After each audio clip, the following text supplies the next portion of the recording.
Brother Rahul Ruhul Amin, Murshidabad, Bharat. ঠিক আছে।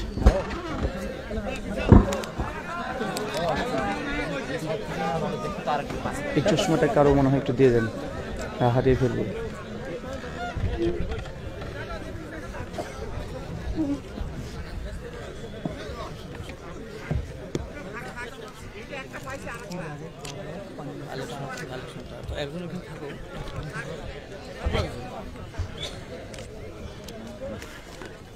কাপড় দিয়ে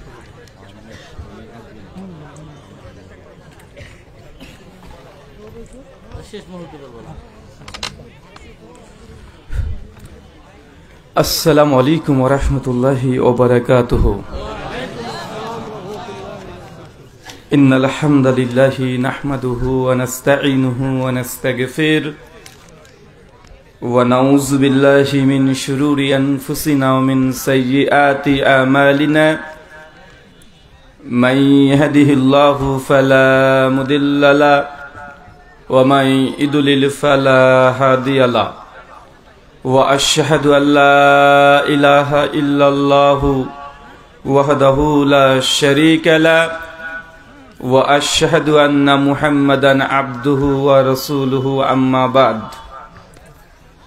فإن خير الحديث كتاب الله وخير الهدي هدي محمد صلى الله عليه وسلم وشر الأمور محدثاتها وكل محدثة بدعة وكل بدعة ضلالة وكل ضلالة في النار. أعوذ بالله السميع العليم من الشيطان الرجيم من همزه ونفخه ونفسه.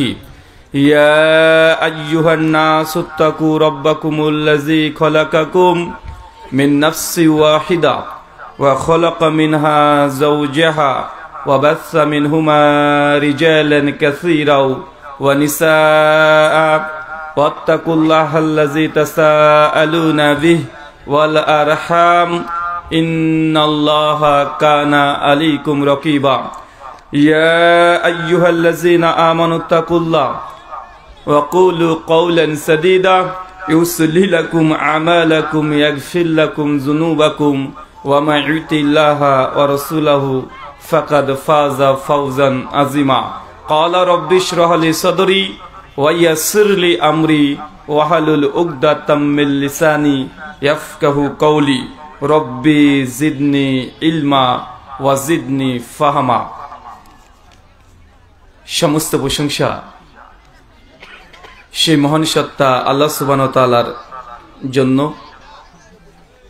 যিনি আমাদের সৃষ্টি করেছেন। শুধু সৃষ্টি করেননি, এই পৃথিবীতে সহস্র কোটি মাখলুকাত সৃষ্টি করার পরেও যিনি আমাদের এই মানব জাতিকে সর্বশ্রেষ্ঠ জাতি, সর্বশ্রেষ্ঠ মাখলুকাত এবং সর্বশ্রেষ্ঠ নবী মুহাম্মদে আরবি সাল্লাল্লাহু আলাইহি ওয়াসাল্লামের উম্মত হিসেবে প্রেরণ করেছেন, সেই মহান সত্তা আল্লাহ সুবহানাহু ওয়া তাআলার সংক্ষিপ্ত শুকরিয়া সুজুদ আদায় করি। তার নিজেরই শেখানো ভাষা দিয়ে সকলে এক বাক্যে পড়ি আলহামদুলিল্লাহ। হলদিবাড়ি যুব সমাজের উদ্যোগে আজ প্রথম বার্ষিকী আজিমুশান ইসলামী আলোচনা সভা, তারিখ 22 জানুয়ারি 2025, স্থান হলদিবাড়ি জামে মসজিদের উত্তর পার্শ্বে, পার্বতীপুর, দিনাজপুর। মহান সত্তা আল্লাহ সুবহানাহু ওয়া তাআলার কাছে দোয়া, এই প্রার্থনা, আল্লাহ সুবহানাহু ওয়া তাআলা আজকের এই আলোচনা সভাটিকে সফল করার জন্য যারা সার্বিক দিক থেকে সাহায্য এবং সহযোগিতা করেছেন তাদের প্রত্যেকের নাম স্বতন্ত্রভাবে নিয়ে শুকরিয়া আদায় করা সম্ভব নয়। তারপরেও আজকের এই চলন্ত সভার সভাপতি সাহেব এবং সহ সভাপতি, অতিথি এবং বিশেষ অতিথি সহ দূর দূরান্ত থেকে যেসব দিনী ভাই এবং বোনেরা আলোচনা শ্রবণের উদ্দেশ্যে একত্রিত হয়েছেন এবং যারা এই আলোচনা সভাটিকে সফল করার জন্য অর্থ, শ্রম, অক্লান্ত পরিশ্রম এবং দোয়া পরামর্শ দিয়ে সাহায্য এবং সহযোগিতা করেছেন, আল্লাহ সুবহানাহু ওয়া তাআলা তুমি তাদের প্রত্যেকের নেক নিয়াত এবং নেক আমলগুলোকে কবুল করে নাও। সকলে পড়ি আল্লাহুম্মা আমিন। মহান সত্তা আল্লাহ সুবহানাহু ওয়া তাআলার কাছে দোয়া, এই প্রার্থনা, আল্লাহ সুবহানাহু ওয়া তাআলা, আমরা মানুষ, আমরা কম বেশি ছোট বড় ভুল ত্রুটি বিচ্যুতি গুনাহ পাপ অন্যায় করে থাকি। আজকের এই আলোচনা সভার ওসিলায় আমাদের পেছনের ছোট ছোট গুনাহগুলোকে তুমি ক্ষমা করে দাও, সকলে পড়ি আমিন। সম্মানিত সুধী, বাদ জোহর থেকেই বিভিন্ন আলোচক তারা পবিত্র কোরআনুল কারীম এবং হাদিসে মুবারাকা থেকে অনেক গুরুত্বপূর্ণ আলোচনা আপনাদের সামনে পেশ করেছেন। আর যেহেতু আজকের এই আলোচনা সভার অন্তিম লগ্নে আপনাদের সামনে উপস্থিত হয়েছি, একটি নির্দিষ্ট বিষয় নিয়ে আজকে আপনাদের সামনে কিছু কথা শেয়ার করব। আজকে যে বিষয়ে গুরুত্বপূর্ণ আলোচনা হবে, আলোচ্য বিষয়, যে আমলে জান্নাতে নবীর সঙ্গী হওয়া যায়। কি বললাম চাচা, বলেন তো? আলোচনার বিষয়বস্তু থেকে আপনারা অবগত হতে পারছেন যে এমন কিছু ইবাদত তথা আমলের কথা আজকে আপনাকে বলবো, যে ইবাদতগুলো করলে আপনি মৃত্যুর পর যখন জান্নাতে প্রবেশ করবেন, জান্নাতের বিভিন্ন স্তর আছে, এক একটা মানুষের যেমন আমল সে অনুযায়ী সে জান্নাতের বিভিন্ন মর্যাদায় সে উন্নত হবে। কিন্তু হাদিস কোরআন ঘাটাঘাটি করলে দেখা যায় এমন কিছু ব্যক্তি আছে আর এমন কিছু ইবাদত আমলও আছে যেগুলো যদি করেন তো জান্নাতে যখন যাবেন তখন নবীর প্রতিবেশী হবেন। ভাই, এর চেয়ে ভাগ্যবান আর কেউ আছে? জান্নাতে যাব, নবীর প্রতিবেশী হব, কতই না সুন্দর একটা পরিবেশ তৈরি হবে। জান্নাতে যদি নবীকে না পাই, নবীর সহবত তো দুনিয়াতে আমরা পাই নাই। কে পেয়েছি? কথা বলেন। কেউ পাই নাই। যতদিন এখানে আমরা অবস্থান করছি, বসে আছি, এই যে এত আয়োজন, এত টাকা খরচ, এত মানুষ দূর দূরান্ত থেকে এসেছে, গোটা বিশ্ব জগতে মানুষ যে ধর্মকর্ম করছে, কার জন্য? শুধুমাত্র আল্লাহ সুবহানাহু ওয়া তাআলা আত্মহত্যা নবীর জন্য। কিন্তু আমাদের দিকে একটু তাকিয়ে দেখেন, একটু গভীরভাবে নিজেকে নিয়ে চিন্তা করেন। এমন একজন ব্যক্তির আপনি আনুগত্য করছেন, অনুসরণ করছেন, যাকে আপনি কখনোই এই দুই চোখ দিয়ে একদিনও দেখেন নাই। কেউ দেখেছেন? আল্লাহ নবীকে কেউ দেখেছেন? আল্লাহকে কেউ দেখেছেন? ফেরেশতাকে কেউ দেখেছেন? জান্নাত দেখেছেন? জাহান্নাম দেখেছেন? মৃত্যুর পর জীবন হবে এটা দেখেছেন? কবরের আযাব দেখেছেন? হাসরের ময়দান কেমন হবে আপনি দেখেছেন? মিজান কেমন সেটা দেখেছেন? ফুলসিরাত কেমন হবে দেখেছেন? কিছুই দেখি নাই। সবচেয়ে বড় কথা যে আমি নিজের জীবনটাকে উৎসর্গ করে দিয়েছি একজন মানুষের আদর্শকে গ্রহণ করার জন্য। সেই মানুষটাকেও জীবনে কোনো মানুষ, আমরা যারা বসে আছি এখানে অবস্থান করছি, কেউ এই দুই চোখ দিয়ে আমরা তাকে দেখি নাই। শুধু এতটাই নয়, সে নবীর কণ্ঠস্বর যে কেমন, কিভাবে তিনি কথা বলতে, তার কণ্ঠস্বর কেমন বলেন তো? কি আপনারা শুনেছেন? তারপরে ওই নবীর প্রতি আমাদের কত ভালোবাসা, কত টান, দূর দূরান্ত থেকে মানুষ চলে আসছে, লাখ লাখ কোটি কোটি টাকা খরচ করে শুধু তার কথাগুলো বলার জন্য আর আপনাদের শ্রবণ করার জন্য। এত আয়োজন, গোটা বিশ্ব জগতে মুসলিম জাতি আজকে 180 কোটি আল্লাহ নবীকে না দেখে, তার কণ্ঠস্বর না শুনে। এমনকি আশ্চর্য কি জানেন? তিনি যে ভাষায় কথা বলতেন সেই ভাষাটা আমাদের কাছে অপরিচিত। তিনি আরবি ভাষী আর আমি আপনি বাংলা ভাষায়, আমরা তার আরবিটা জানিও না। তার শুধু আরবি কথাগুলো জানার জন্য দুনিয়াতে কত মাদ্রাসা আছে, কত মক্তব আছে, 10, 20, 15, 20 বছর ধরে আল্লাহ নবীর ভাষা শেখার জন্য অক্লান্ত পরিশ্রম, কঠোর পরিশ্রম করছে, দুনিয়াবি কোনো ফায়দার জন্য নয়, জাস্ট আল্লাহ কোরআনে কি বলেছে আর নবী তার হাদিসে কি জানিয়েছে এটা জানার জন্য আমরা 15-20 বছর আমরা শ্রম করছি না? চিন্তা করে দেখেন যে একজন মানুষকে না দেখেও ভালোবাসা যায়, একজন মানুষের কণ্ঠস্বর না শুনেও তার প্রেমে পড়া যায়। এই আশ্চর্য প্রেম। দুনিয়াতে অনেক মানুষ প্রেম করে, ভালোবাসে, কোন একটা রিজন আছে, কারণ আছে। আপনি একজন সিঙ্গার, গায়ককে ভালোবাসেন কেন? কারণ তার কণ্ঠস্বর এত মধুর যে আপনাকে আকৃষ্ট করেছে। দুঃখিত হয়েছেন, তার স্যাড সংগুলো শুনছেন। আনন্দিত হয়েছেন, ধুমধারাক্কা গান শুনছেন। কেন? তাকে আপনি ভালোবাসেন, পছন্দ করেন, তার গানের সুর, তাল, ঢং সবগুলো আপনাকে আকৃষ্ট করে নিয়েছে। দুনিয়াতে অনেক মানুষ আছে, আপনি একজন মানুষকে ভালোবাসছেন, ওই লোকটা দেখতে খারাপ কিন্তু তার আচরণ, তার ব্যবহার এত উন্নত মানের যে আপনি তার জন্য ফিদা হয়ে গেছেন, পাগল হয়ে গেছেন। যে না, মানুষটা ছেলে কত চমৎকার ব্যবহার করে, কারোর সঙ্গে বাজে আচরণ করে না, সে আমানত রক্ষা করে, মানুষের সহযোগিতা হাত বাড়িয়ে দেয়। তার বাহ্যিক সুরত চেহারা খারাপ হলেও তার আচরণের কারণে মানুষ তার প্রেমে পড়ে কি পড়ে না? পড়ে যায়। আপনি আপনার স্ত্রীকে ভালোবাসেন কেন? কারণ তার বাহ্যিক সৌন্দর্য আপনাকে আকৃষ্ট করেছে, তার সঙ্গে সংসার করছেন, মানে প্রেম বা ভালোবাসা দুনিয়াবী জীবনে আমরা দেখেছি হয় তাকে দেখা লাগে বা তার কণ্ঠস্বর শোনা লাগে, অথবা তার আচরণ ব্যবহারের সঙ্গে আপনি এত আকৃষ্ট হয়েছেন, আপনাকে এত সহযোগিতা করেছেন যে আপনি তার জন্য প্রেমে পড়ে গেছেন। কিন্তু আমরা এমন নবীকে ভালোবাসি, তার প্রেমে এমন ভাবে আমরা মাতোয়ারা হয়ে গেছি, যাকে দু চোখ দিয়ে আমরা কখনো দেখি নাই, তার কণ্ঠস্বর কোনোদিন শুনি নাই, তার পেছনে এক ওয়াক্ত আমরা সালাত আদায় করি নাই। তার থেকে আমাদের দূরত্ব প্রায় 1450 বছর, যার রাস্তার দূরত্ব প্রায় 7000 কিলোমিটার। বাংলাদেশ থেকে মদিনা কত দূর? প্রায় 7000 কিলোমিটার তার বাড়ি। 1400 বছর আগে এসে চলে গেছে। এই আশ্চর্য ভালোবাসা, আশ্চর্য প্রেম। নিজের বাপকে যদি কেউ বাজে মন্তব্য করে, যতটা না আপনার কষ্ট হয়, যদি নবীর বিরুদ্ধে যদি একটু টুক শব্দ করে দেয়, তার চাইতে মুসলমানের রক্তে গরম হয়ে যায়, হৃদয় থেকে রক্তক্ষরণ হয় কি হয় না? এই জন্য আজকের আলোচ্য বিষয়, যে আমলে জান্নাতে নবীর সঙ্গী হওয়া যায়। কারণ দুনিয়াতে আমাদের সৌভাগ্য হয় নাই। নবীর সাহাবীদের হয়েছে। আবু বকর ডাইরেক্ট নবীকে দেখেছে, তার মজলিসে বসেছে, তার সঙ্গে কথোপকথন করেছে, হিজরত করেছে, যুদ্ধের ময়দানে অবতরণ হয়েছে, নবীর জন্য জীবন দেওয়ার জন্য তারা প্রস্তুত ছিল। কিন্তু আমাদের সেই সৌভাগ্য আমাদের হয় নাই। উমর বিন খাত্তাব, ওসমান বিন আফফান, আলী রাদিয়াল্লাহু আনহু, আমিরে হামজা, এরা নবীর সাহাবী। দুনিয়াতে তারা সঙ্গ পেয়েছে, কিন্তু আমরা পেয়েছি? কথা বলেন। আমাদের মনের একটা আশা, দেখবেন অনেক মানুষ বলে, যদি সত্যি আমি নবীর সময়তে যদি জন্মগ্রহণ করতাম না, তাহলে অবশ্যই নবীর প্রতি ঈমান আনতাম, অবশ্যই নবীর সঙ্গে আমি 5 ওয়াক্ত সালাত আদায় করতাম, জীবনেও আমি সালাত কখনো পরিত্যাগ করতাম না, জামাতে সবসময় হাজির হতাম। বা অনেক মানুষ বলে, কি বলে না, কেন আল্লাহ আমাকে এখন জন্ম দিল? যদি সেই সময় জন্ম দিত, অবশ্যই নবীর সঙ্গে আমি থাকতাম, সর্বদা থাকতাম। এরা হচ্ছে ফাঁকিবাজ। কি বলেন তো? এরা ফাঁকিবাজ। এরা আমল করতে চায় না, এরা আমল করতে চায় না, ইসলাম মানতে চায় না। আর চাইলেও এর মধ্যে অজুহাত পেশ করে, ফাসিক। এর জন্য অনেক রকমের অজুহাত পেশ করে। তাই আমি কোরআন হাদিস ঘেটে ঘেটে আমারও ইচ্ছা, আমারও এই মনে প্রশ্ন জেগেছিল একবার, যে আমি কেন নবীর সময় মানে ছিলাম না, বা কেন জন্ম গ্রহণ করলাম না, যে নবীকে সঙ্গে সঙ্গে দুই চোখ দিয়ে আমি দেখতে পেতাম, আমি নিজেকে ধন্য মনে করতাম। তো কোরআন হাদিস ঘেটে ঘেটে আমি খোঁজার চেষ্টা করছিলাম, কি আমল করলে জান্নাত নবীর সঙ্গী হওয়া যায়।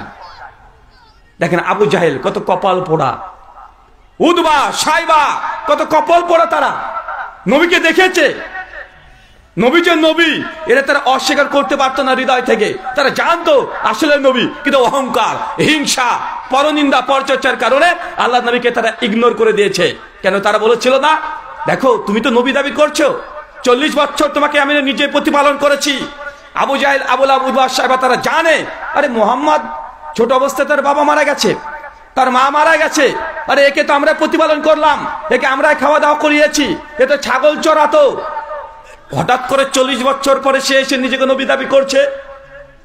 কিন্তু তারা এটাও জানতো যে মুহাম্মদ সাল্লাল্লাহু আলাইহি ওয়াসাল্লাম জিন্দেগিতে কখনো একটা মিথ্যা কথা বলেনি, কখনো তোরা এটা অস্বীকার করতে পারবে না। তারাই আল আমিন উপাধি দিয়েছে। যখন নিজের নবুয়তকে প্রকাশ করে দিয়েছে আল্লাহ সুবহানাহু ওয়া তাআলার পক্ষ থেকে রিসালাতের দায়িত্ব পাওয়ার পরেই, তখনই আল্লাহ নবীর বিরুদ্ধে তারা তীব্র সমালোচনা, নিন্দা করেছে, কি করে নাই? মানুষ যখন অন্ধকারে আচ্ছন্ন, মানুষ যখন নিজের কন্যা সন্তান, নিজের সন্তানকে হত্যা করে দিয়েছে, মানুষ যে সময় একজন মানুষকে মূল্যায়ন করে নাই, সেই সময় আল্লাহ নবী নিজের জীবনে মার খেয়ে, নিন্দা, অনেক অভিযোগ শুনে এই উম্মাকে জান্নাতের রাস্তা দেখানোর জন্য তিনি এসেছিল না ভাইজান? আমরা কি আসলে এটা ফিল করতে পারি না? সত্যি আপনি ফিল করতে পারবেন না, কেন আমরা আধুনিক যুগে জন্মগ্রহণ করেছি না। চতুর্দিকে ক্যামেরা, এত লাইটিং, আলোকসজ্জা, এই মোবাইলের মাধ্যমে গোটা বিশ্বটাকে আমরা হাতের মধ্যে দেখতে পাচ্ছি কয়েক মিনিটের মধ্যেই। কিন্তু এই ঘটনা যেটা ঘটেছে 1400 বছর আগে, আপনাকে সেখানে ফিরে যেতে হবে, ব্রেনটাকে সেখানে নিয়ে যেতে হবে, যে চতুর্দিকে ধুধু প্রান্ত মরুভূমি। আর এত টেকনোলজি তো দূরের কথা, মানুষ এক গ্লাস পানি পান করবে তৃপ্তি সহকারে, সে পানি নিয়ে আসার জন্য তাদেরকে কয়েক কিলোমিটার হাঁটাহাঁটি করতে হতো, চতুর্দিকে মরুভূমি। যারা আজকেও সৌদি আরবে যাবেন, দেখবেন যে তাদের নিকটে এই পেট্রোলের চাইতে পানির দাম বেশি। পানি যে নিয়ামত, এটা বাংলাদেশি, আমরা ইন্ডিয়ান, এই সাবকন্টিনেন্ট বারে সগীর আমরা বুঝতে পারবো না যে পানি যে আল্লাহ কি নিয়ামত। যারা সৌদি আরবে আছে দেখেন যে পানি তাদেরকে কিনতে হয়, মানে তেলের চাইতে পানির দাম বেশি। তো সেই সময় আল্লাহ নবী যেদিকে তাকাবেন সেই দিকে শুধু খেজুর বৃক্ষ, খেজুর গাছ উঠ চলাচল করছে, ধুধু প্রান্ত মরুভূমি। ওই জায়গাতে আল্লাহ নবী এসে দাওয়াতি কার্যক্রম করেছে, শুধু তার কোনো ফায়দার জন্য নয়, শুধু উম্মতকে জান্নাতের রাস্তা দেখানোর জন্য।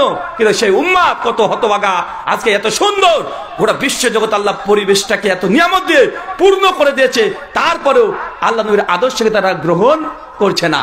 আবু জাহেলের চাইতেও আমাদের মুসলিমদের মধ্যে অনেকে আছে তারা আরো বেশি হতভাগা। হতভাগা আছে না? আর হতভাগা, সবকিছু আপনি দেখতে পাচ্ছেন, সবকিছু বুঝতে পারছেন। তবে হ্যাঁ, আল্লাহ নবী এটাও জানিয়ে দিয়েছে, যারা আমাকে দেখে স্বচক্ষে দেখে আমার মসজিদে বসে ঈমান এনেছে তাদের যা নেকি। সহিহ বুখারী 572 নম্বর হাদিস। আল্লাহ নবী বলছেন, যারা পরবর্তী সময় আসবে, সাহাবীরা শোনো, যারা পরবর্তী সময় আসবে, যারা আমি নবীকে না দেখে না শুনে আমার প্রতি ঈমান আনবে, তোমরা যা নেকি পেয়েছো আমলে, আমার পরবর্তী উম্মত তার ডবল নেকি পাবে। আলহামদুলিল্লাহ। যে তারা তো দেখেছে, কাছ থেকে দেখেছে, নেকি যা পাবে এ উম্মত পাবে তার ডবল নেকি। কেন না? আমরা না দেখে তার প্রতি ঈমান এনেছি, এটা আল্লাহ সুবহানাহু ওয়া তাআলার পক্ষ থেকে আমাদের জন্য বিশেষ রহমত। আল্লাহ রহম করেছে, আলহামদুলিল্লাহ। আল্লাহ সুবহানাহু ওয়া তাআলা জান্নাতে তুমি নবীর সঙ্গী হওয়ার তৌফিক দান করো, সকলে পড়ি আমিন। সম্মানিত সুধী, আজকে যে বিষয়ে কথা বলবো, আলোচ্য বিষয়, যে আমলে নবীর সঙ্গী হওয়া যায়। আচ্ছা, সঙ্গী বা সাহাবী কাকে বলে বলেন তো? জি, যারা আল্লাহ নবীর সঙ্গে সারাক্ষণ ছিলেন ঈমানরত অবস্থায় এবং ঈমান নিয়ে কবরে গিয়েছে, এদেরকে বলা হয় সাহাবী। উদাহরণস্বরূপ আমি প্রথমে 8-10 জন সাহাবীর কথা বলেছি, আবু বকর, ওমর, ওসমান, আলী। এরা মৃত্যু পর্যন্ত আল্লাহ নবীর সঙ্গে ছিলেন, কিন্তু যারা নবীকে দেখেছে কিন্তু ঈমান নিয়ে আসেনি, তারা কি সঙ্গী হবে? না। আচ্ছা বলেন তো, আমাদের এই নবী সর্বশেষ নবী, তার যত ফজিলত কোরআন মাজিদে আছে এবং হাদিসে মুবারাকাতে আছে, জেনে রাখবেন আমরা এমন নবীর উম্মত, শুধু যে প্রত্যেক আমলের ডবল নাকি এমনটা নয়, বরং আল্লাহ সুবহানাহু ওয়া তাআলা উম্মতকে এমন এমন ইবাদত দিয়েছে, অল্প আমল করবে, কিন্তু পূর্ববর্তী নবীদের অনুসারী সাহাবীদের চাইতেও এই উম্মতের ডবল নেকি নয়, লক্ষ কোটি গুণ আল্লাহ সুবহানাহু ওয়া তাআলা নেকি দিয়ে দিয়েছেন। যেমন সহিহ বুখারী খুলবেন, 349 নম্বর হাদিস। সকলে জানি আল্লাহ নবী মেরাজে গেলেন, যার পরে আল্লাহর সঙ্গে তিনি কথা বললেন, ফিরে আসছেন। 6 নম্বর আসমানে একজন নবী দাঁড়িয়েছিলেন, নাম কি? নবী মুসা আলাইহিস সালাম। বলছেন, আপনার উম্মতকে আল্লাহ সুবহানাহু ওয়া তাআলা কি তোফা দিয়েছেন? 2 নবী, আকাশে কথা হচ্ছে, একদম 7 আসমান ভেদ করে চলে গিয়েছিলেন। ফিরে আসার সময় কথা হচ্ছে নবী মুসার সঙ্গে আমাদের সর্বশেষ নবী মুহাম্মদ সাল্লাল্লাহু আলাইহি সাল্লামের। আল্লাহ নবী খুশি মনে বলছেন যে ফরাজে খামসিন সালাতান, আসলে আমার উম্মতকে আল্লাহ সুবহানাহু ওয়া তাআলা 50 ওয়াক্ত নামাজ দিয়েছে। মুসা আলাইহিস সালাম বুঝে, বাবা করেছেন কি? যান, ফিরে যান, ইলা রাব্বিক, আল্লাহর কাছে যান, নামাজ আপনার উম্মত এত পড়তে পারবে না, নামাজ কমিয়ে আনেন। আল্লাহ নবী কোনো প্রতিবাদ না করে আল্লাহর কাছে গিয়ে বলছে, আল্লাহ আমার রব প্রতিপালক, আমার উম্মত 50 পারবে না, খুব কঠিন হয়ে যাবে। আচ্ছা চাচা, যদি আল্লাহ 50 ওয়াক্ত নামাজ দিয়ে রাখতো কি হতো? উম্মত তো 5ই পড়ে না, যদি 50 ওয়াক্ত সালাত যদি দিয়ে দিত। আল্লাহ তখন নবীর দিকে তাকিয়ে তাকে বলেন, আচ্ছা ঠিক আছে, যাও 5 ওয়াক্ত কমিয়ে দিলাম। আমাদের নবী আবার ফিরে আসছেন, মুসা বলছে, কত কমিয়েছে? 5 কমিয়েছে, 45 আছে। বুঝে আবার ফিরে যান, ইলা রাব্বিক, আপনার প্রতিপালককে বলেন যে উম্মত এত সালাত আদায় করতে পারবে না। এইভাবে বারবার যায় আসে, যেতে যেতে সর্বশেষ 5 ওয়াক্তে দাঁড়িয়েছে। মুসা নবী বলছে, কত আছে? আর বলছে, আর মাত্র 5 আছে। নবী বলছেন মুসা যে যান, আবার কমিয়ে নিয়ে আসেন। আল্লাহ নবী বলছেন যে আমার লজ্জাবোধ হচ্ছে যে আমার উম্মত তারা 5 ওয়াক্ত সালাত আদায় করতে পারবে না। আল্লাহ জানিয়ে দিলেন, যাও মুহাম্মদ সাল্লাল্লাহু আলাইহি ওয়াসাল্লাম, আপনি আপনার বিশ্ববাসী উম্মতকে জানিয়ে দেন যে আপনার উম্মত যদি 5 ওয়াক্ত নামাজকে হেফাজত করে 50 ওয়াক্তের যা নেকি আমি আল্লাহ তাই লিখে দেব। আমল করবেন 5 ওয়াক্তের, পাবেন কত ওয়াক্তের? 50 ওয়াক্ত। এটা পূর্ববর্তী কোন উম্মতের জন্য ছিল না, এটা শুধুমাত্র আমরা নবী মুহাম্মদ সাল্লাল্লাহু আলাইহি ওয়াসাল্লামের সর্বশেষ এসেছি, তাকে না দেখে এত ধৈর্য ধারণ করে 1400 বছর আগে নবী চলে গেছে, তারপরেও তাকে ভালোবাসেন, সম্মান করেন, শ্রদ্ধা করেন। তাই 5 ওয়াক্ত নামাজ পড়লে 50 ওয়াক্তের নেকি আপনি পাবেন। এটা উম্মতে মুহাম্মাদের জন্য খাস এটা ফজিলত। অন্য কোন সাহাবী, নবী সাহাবীরা এই ফজিলত পায় নাই। আমরা কত সৌভাগ্যবান, দেখেন তো কত সৌভাগ্যবান আমরা। আল্লাহ কোরআনুল কারীমে বলছেন সূরা আলী ইমরান সূরা 3 আয়াত নম্বর 10, মাশহুর কোরআনের আয়াত, কুনতুম খায়রা উম্মাতিন উখরিজাত লিন-নাস। আল্লাহ কোরআনে জানিয়ে দিয়েছে, হে নবী, আপনি যেমন শ্রেষ্ঠ নবী, তদ্রূপ আপনার উম্মতও খায়রা উম্মাহ, সর্বশ্রেষ্ঠ জাতি। নবী যেমন সর্বশ্রেষ্ঠ, তার উম্মত কি সর্বশ্রেষ্ঠ হবে না? কথা বলেন। আপনাদের বাংলাদেশের সবচেয়ে যদি ভালো কোনো মাদ্রাসা হয়, ভালো মাদ্রাসা যখনই হবে দেখবেন ওখানে ভালো শিক্ষকও থাকে, আর ভালো শিক্ষক যদি থাকে ভালো ছাত্র সেটা থাকে কি থাকে না? তো নবী যদি শ্রেষ্ঠ হবে, উম্মত কি কোনো খারাপ হতে পারে না? উম্মতরা শ্রেষ্ঠ হবে, উম্মত শ্রেষ্ঠ। একাধিক হাদিস যেটা প্রমাণিত আছে। এখন আপনি বুঝতে পারেননি আপনার মাকাম কোথায়, আপনি কাকে নবী পেয়েছেন। অন্যান্য নবীর চাইতে আমাদের নবীর মর্যাদা, মাকাম, আজমত, ফজিলত ও আকাশচুম্বী আপনি তুলনায় করতে পারবেন না। আল্লাহ নবী বলছেন সহিহ বুখারী হাদিস নম্বর 4380, বলছে যখন কিয়ামত সংগঠিত হয়ে যাবে, সবাইকে জীবন্ত তোলা হবে। প্রত্যেক নবী কবর ফেটে উঠে পড়বে উপরে। প্রথম যিনি উঠবেন তিনি হচ্ছেন মুহাম্মদ সাল্লাল্লাহু আলাইহি সাল্লাম। তিনি প্রথম উঠবেন। সমস্ত নবী তার পেছনে থাকবে তার নিজ নিজ ডিসাইপল, সাহাবী, সঙ্গী। আল্লাহ বলছেন যে আমার সামনে অসংখ্য নবীদেরকে দেখবো, আর তাদের সঙ্গে সঙ্গে তাদের উম্মতকেও দেখবো। কিছু দেখছি যে কিছু নবীর সঙ্গে 2 জন আছে, কিছু নবীর সঙ্গে 1 জন আছে, আর কিছু নবীর সঙ্গে কেউ নেই। তার মানে নবী দাওয়াত দিয়েছে কিন্তু তার দাওয়াতে গ্রহণ করেনি। আল্লাহ বলছেন সেই দিন আমি সবচেয়ে বেশি গর্ববোধ করব, কেননা কিয়ামতের ময়দানে পৃথিবীতে যত নবী এসেছে সবার চাইতে আমার উম্মতের সংখ্যা সবচেয়ে বেশি হবে। এটা হচ্ছে উম্মতের মর্যাদা। কার মর্যাদা? এটা উম্মতের মর্যাদা। সবচেয়ে বেশি আমরা হব। সেই মুসলিমের হাদিস হচ্ছে গোটা জান্নাতীরা যত হবে তার কিছু কিছু হাদিস আছে 1/3, আর কিছু কিছু হাদিসে আসছে অর্ধেক শুধু উম্মতে মুহাম্মদই থাকবে। চিন্তা করতে পারছেন? মুসনাদ আহমদ হাদিস 4275। এটা হচ্ছে আমাদের ফজিলত। আল্লাহ, আমরা যারা এখানে অবস্থান করছি আমাদের প্রত্যেকে তুমি জান্নাতের মেহমান হিসেবে কবুল করে নাও, আমিন আমিন। নবীকে আমরা দেখিনি তো কি হয়েছে? নবীর এই শব্দগুলো, কথাগুলো, বাক্যগুলো হৃদয়ে ঈমান জাগ্রত করে দেয় কি দেয় না? জাগ্রত করে দেয়।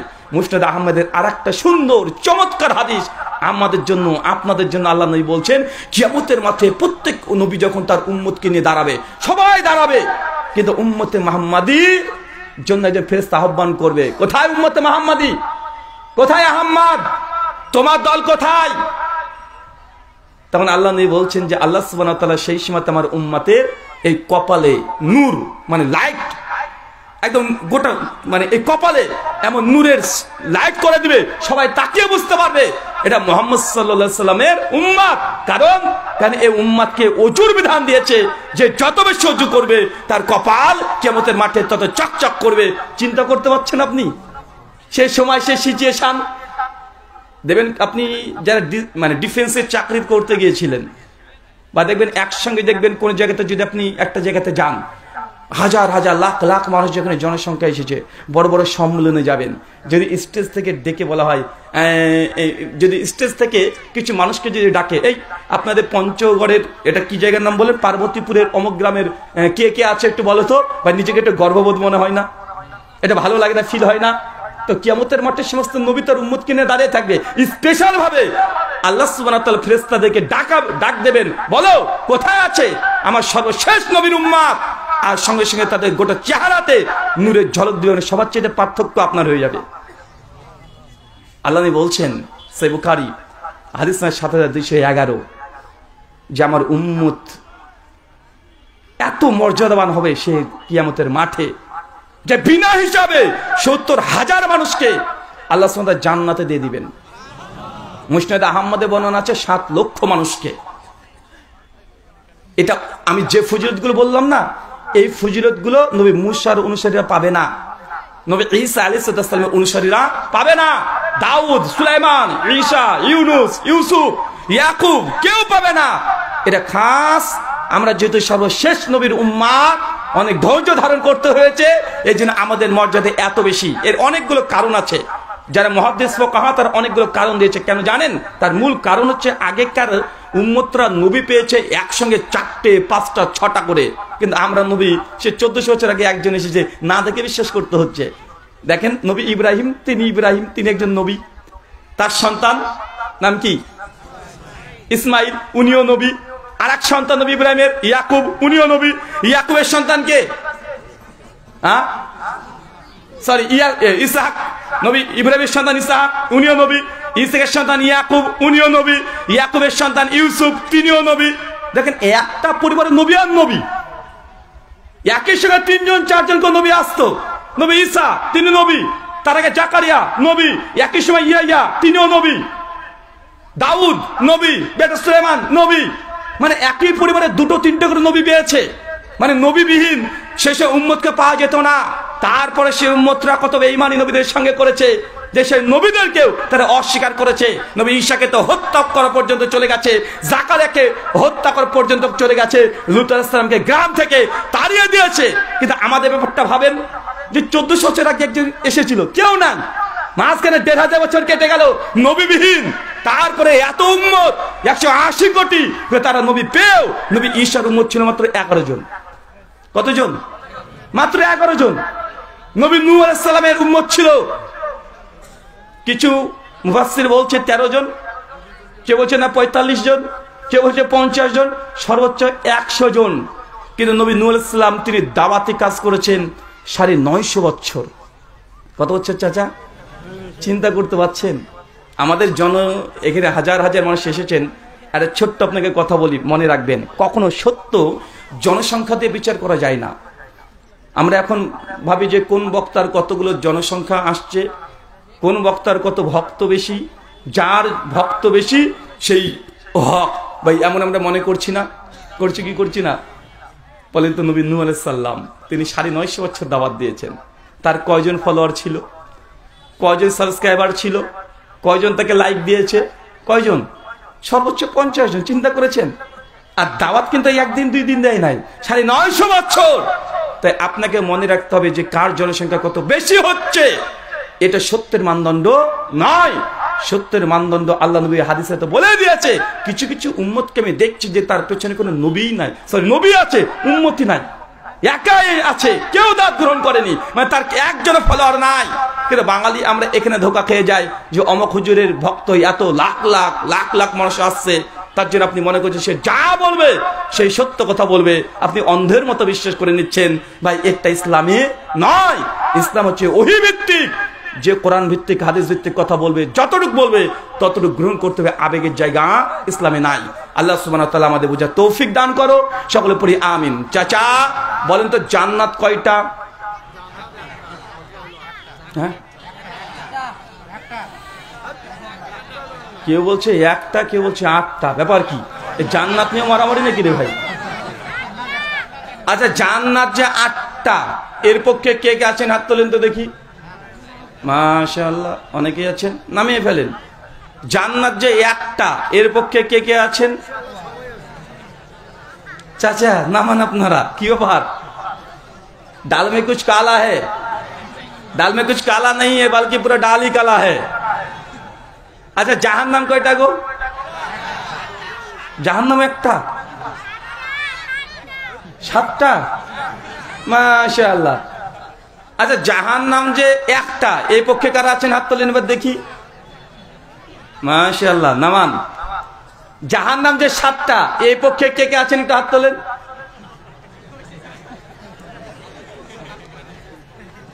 মাশাআল্লাহ। আর বাকি যারা হাত তোলেন তারা কারা? নির্দল, হ্যাঁ, নিরপেক্ষ বলে কিছু নেই ভাই। একটা যে হক পক্ষ, একটা হচ্ছে বাতিল পক্ষ। কথা বুঝতে পারলেন? একটা হাক্কুল জাল, হাক্কু ওয়া যাহাকাল বাতিল। সূরা বনী ইসরাঈল আয়াত নম্বর 81 বলে সত্য আসিয়াছে, মিথ্যা বিলুপ্ত হইয়াছে। কেন? মিথ্যা তো বিলুপ্ত হওয়ারই জন্য। ইসলামের নিরপেক্ষতা বলে কিছু নেই, হয় সত্য হবে নচেত মিথ্যা হবে। যাই হোক, তারপরে আমরা বুঝতে পারলাম কেউ বলছে জান্নাত 7টা, কেউ বলছে জান্নাত 8টা, কেউ বলছে একটা। মূল কথা চাচা, জান্নাত একটা। কয়টা? জাহান্নাম কয়টা? একটা। তাহলে হুজুররা বলে যে, হুজুররা আসলে কিভাবে যে বলেছে আপনি হয় বুঝেননি বা হুজুর নিজে বুঝেনি। আচ্ছা, জান্নাত একটা, কিন্তু জান্নাতের বাব, দরজা, গেট, এটা হচ্ছে 8টা। কি বললাম বলেন তো চাচা? জান্নাত একটা, জান্নাতের দরজা গেট কয়টা? 8টা। জাহান্নাম একটা, জাহান্নামের দরজা 7টা। যে যেমন আমল করেছে তাকে সেই জাহান্নামের গেট দিয়ে ঢোকানো হবে। যে যত নেক আমল করেছে, জান্নাতের দরজার এক একটা নাম আছে, যে একটা দরজার নাম রায়্যান। যে সব চাইতে বেশি রোজা পালন করবে, নফল রোজা আমলে যার সবচেয়ে বেশি থাকবে, কিয়ামতের মাঠে ফেরেশতারা ডাকবে যে কে আছে সিয়াম পালনকারী, আজকে এই দরজাতে ঢুকে পড়ো। যে বেশি দান করেছে তার জন্য স্পেশাল একটা দরজা থাকবে, মানে যে যত বেশি ইবাদত করেছে তার জন্য স্পেশাল গেট থেকে তাকে আহ্বান করা হবে, ডাকা হবে। আচ্ছা চাচা, আর একটা প্রশ্ন করি, বলেন তো জান্নাতে 10খানা প্রাণী জান্নাতে প্রবেশ করবে, সে প্রাণীগুলোর নাম কি? হ্যাঁ, একজন চাচা বলেছে আসহাবে কাহাফের কুত্তা। আর বলে জানেন না আপনারা? হ্যাঁ, সালেহ আলাইহিস সালামের উটনি। আচ্ছা, নাকাতুল্লাহ, আল্লাহর উটনি। আচ্ছা, আর নবী সুলাইমানের হুদহুদ পাখি। মাশাআল্লাহ, 3টে তো হয়ে গেল। তুমিও বলবে নাকি? হাত তুলেছে। হযরত ইসমাঈলের ও তুমি গুগল করছো না? দেখেছেন ও চ্যাট জিপিটি খুলেছে। হ্যাঁ, চ্যাট জিপিটি দেখেছেন চাচা? মানে এই টেকনোলজিকে ব্যবহার করে ডাইরেক্ট দেখে দেখে বলছে। মানে চ্যাট জিপিটি, এই চ্যাট জিপিটি মামুর বেটা এসে মানে খুব মুসিবত করে দিয়েছে। মানে আমি যে একটা ভুল কথা বলবো, মানে 1 সেকেন্ডে চ্যাট জিপিটিকে লিখলে উত্তর দিয়ে দিবে, মানে গুগলের চাইতে ভয়ঙ্কর। মানে গুগলে যদি কোনো কিছু সার্চ করেন, কয়েকশো আপনাকে আর্টিকেল শো করবে, কোনটা সঠিক উত্তর আপনাকে নিজেকে বেছে নিতে হয়। কিন্তু চ্যাট জিপিটি কি, মানে যেটা প্রশ্ন করবেন স্পেসিফিক ওটাই একদম উইথ রেফারেন্স সহ ও অ্যান্সার করে দেয়। তখন ও বলছে তুমি কি বলেছো? নবী ইসমাঈল আলাইহিস সালামের সে দুম্বাটা, তাই তো, মানে যেটা জবাই করার জন্য নিয়ে যাওয়া হয়েছে। আচ্ছা, 4টে হলো। আর 5 নাম্বার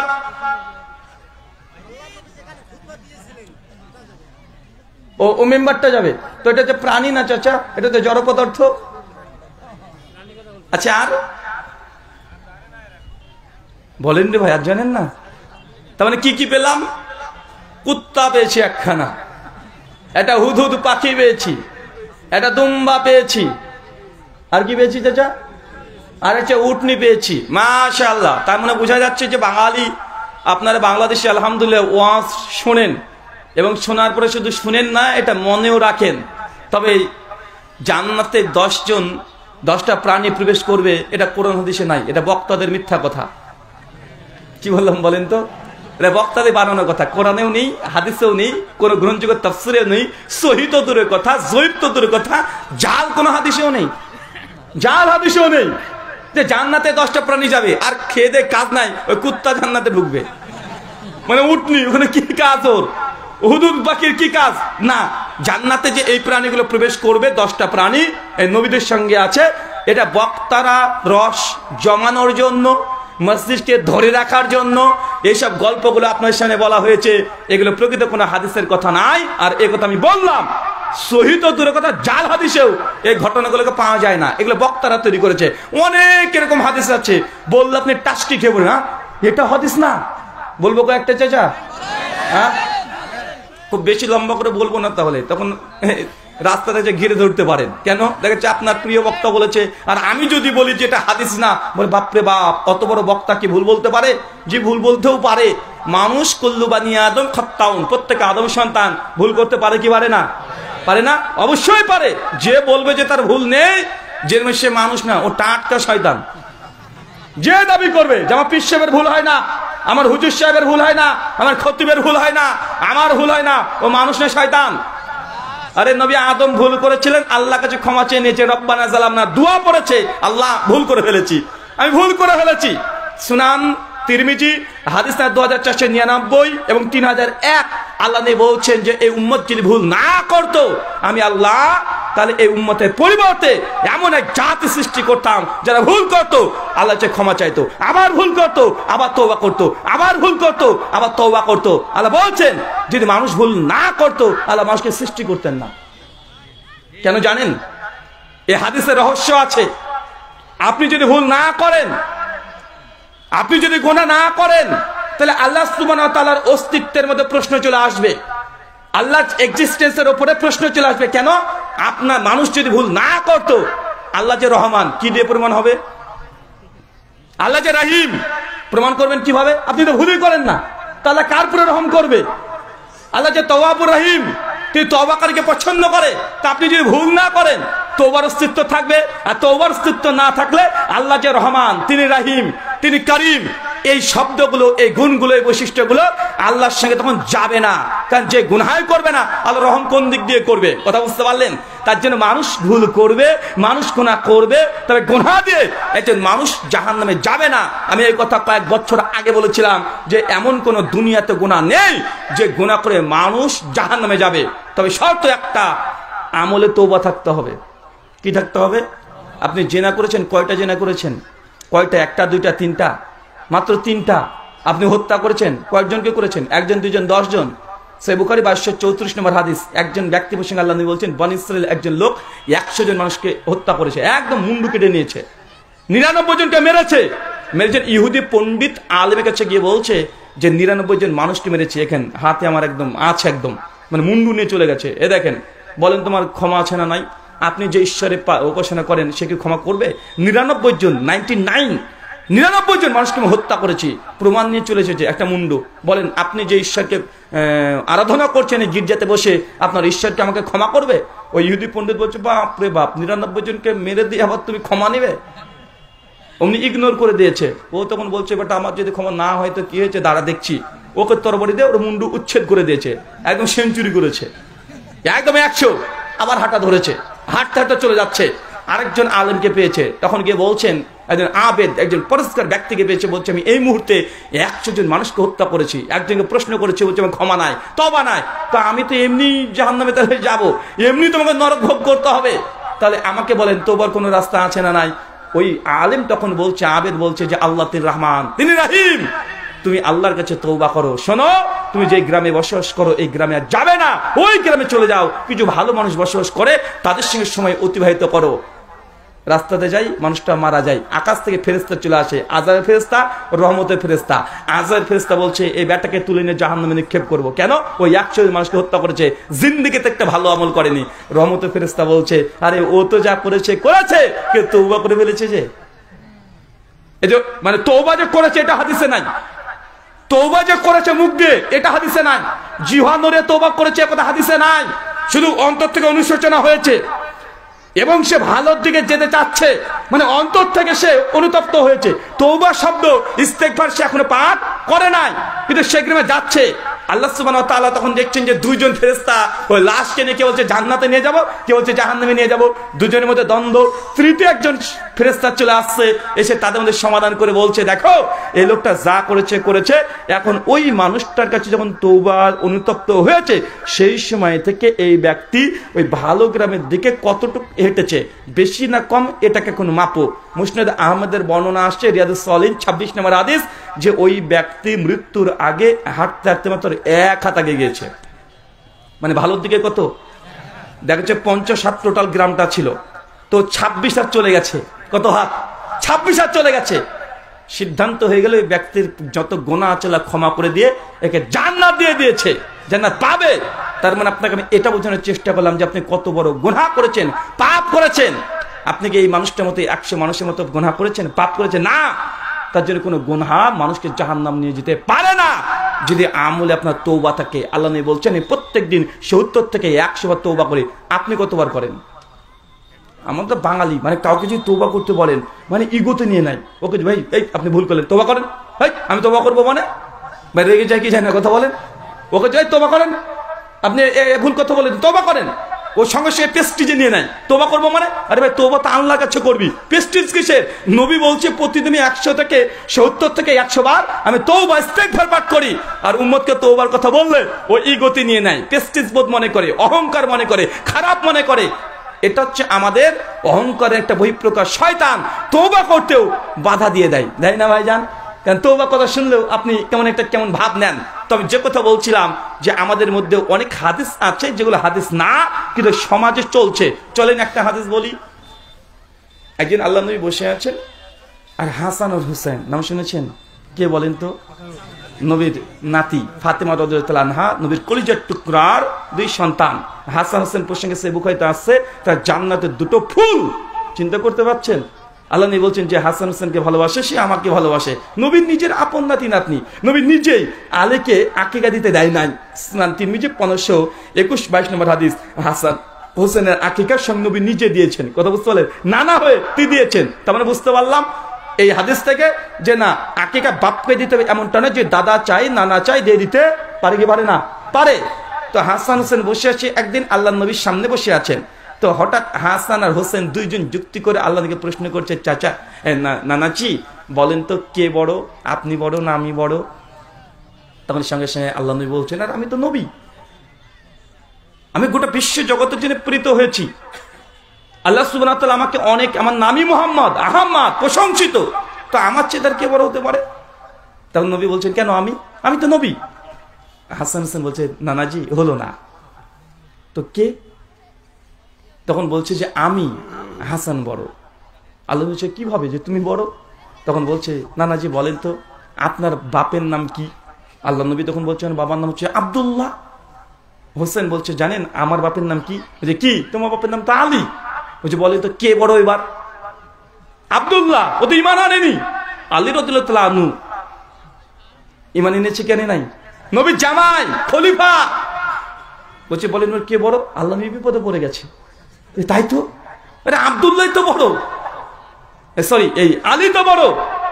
একটু পরে হাসান আবার প্রশ্ন করে বলছেন যে, নানাজি বলেন তো আপনার মায়ের নাম কি? আল্লাহ নবী তখন বলছেন যে, কেন আমার মায়ের নাম আমিনা। হাসান হোসেন বলছেন, নানাজি জানেন আমার মায়ের নাম কি? যা, তোমার মায়ের নাম আমারই তো মেয়ে ফাতিমা। তো কে বড়, ফাতিমা বড় না আমিনা বড়? এবার বলেন। আল্লাহ নবী আরো পরিচ্ছন্নের মধ্যে পড়েছে, তাই তো। বলছে, নানাজি বলেন তো আপনার নানির নাম কি? তো আল্লাহ নবী তার নানির নাম বলেছে। হোসেন বলছে, আপনি জানেন আমার নানির নাম কি? আমার নানির নাম খাদিজাতুল কুবরা। খাদিজা, আয়েশা, হাফসা, এরা হচ্ছে আমার নানি। কে বড়, আপনার নানি বড় না আমার নানি বড়? এই গোটা স্টোরি বলছে, কিন্তু ঘটনা গোটাটাই জাল, গোটাটাই মিথ্যা। সহিহ তো দূরের কথা, জয়ীফ তো দূরের কথা, জাল হাদিসও নেই, কোন তাফসীরের গ্রন্থ এই ঘটনা পাওয়া যায় না। অনেক মানুষ কষ্ট পাচ্ছেন, এটা ভুল। চাচা কি করবো? এই যে আমি বলে গেলাম না, যেটা হাদিস না, এটা কোন তাফসীরের সহিহ তো দূরের কথা, জয়ীফ তো দূরের কথা, জাল হাদিসেও এই ঘটনা পাওয়া যায় না। জ্ঞান অর্জনের জন্য চীন দেশে যাও, একটা হাদিস আছে না? নাই, আছে না? কিন্তু এই হাদিসের গ্রন্থে পাওয়া যায়। সবুল ঈমান লিল বাইহাকির মধ্যে সনদ সহ এই হাদিস আছে। দালাইলুন নবুয়াত লিল ইসফাহানি তার গ্রন্থে হাদিস আছে। তারিখে বাগদাদের মধ্যে হাদিস আছে। তবে সনদ আলোচনা করার পরে মুহাদ্দিসগণ বলেছে লা আসলাহু, এর কোনো ভিত্তি নাই। মানে সনদে যতজন রাবী আছে সবগুলো কাযযাব অথবা যায়ীফ। কিন্তু যেই ঘটনা আপনাকে একটু আগে বললাম, হাসান হোসেন নবীর কাহিনী, এটা জাল হাদিসও নাই, এটা শিয়ারা এটা তৈরি করেছে শুধুমাত্র এখানে আহলে বায়াতের মর্যাদাকে বৃদ্ধি করার জন্য। কথা বুঝতে পারছেন? এটা বৃদ্ধি করার জন্য। ভাই, এটা পরোক্ষভাবে নবীকে অপমান করা হচ্ছে না? নবীর বাপ মা অপরসঙ্গে কথা বলা হচ্ছে না? হচ্ছে। কিন্তু এইটাই মূলত আমাদের সমাজে চালু করেছে শিয়ারা।